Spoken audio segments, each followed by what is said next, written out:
today's episode, we will be learning about Newton's laws. Newton's first law is that objects in motion tend to stay in motion unless acted on by an outside force. Notice how the skateboards continue on their straight paths with constant speeds until they crash and come to a quick stop. Newton's second law is that the force is equal to the change in momentum times the change in time. In simpler terms, it can be thought of as the more force you apply to the object, the faster it moves.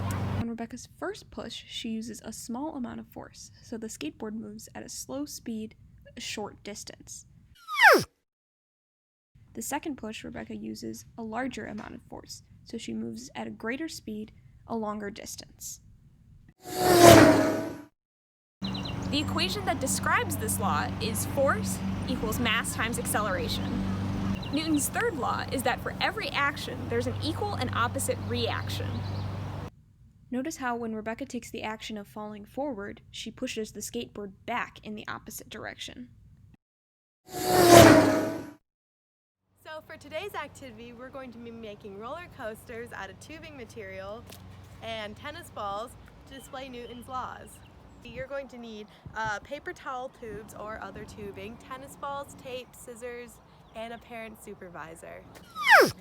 After construction, you'll be able to see how Newton's laws apply to the roller coaster you made.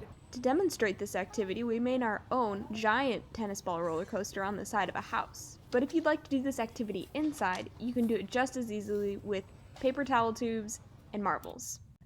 To create a successful tennis ball roller coaster, it took a lot of trial and error and a ton of tape. So be patient and continue to improve your designs.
Now let's reflect on how Newton's laws of motions apply to the roller coasters you just made. You can see Newton's first law in how the path of the ball changes based on the force of gravity and the track.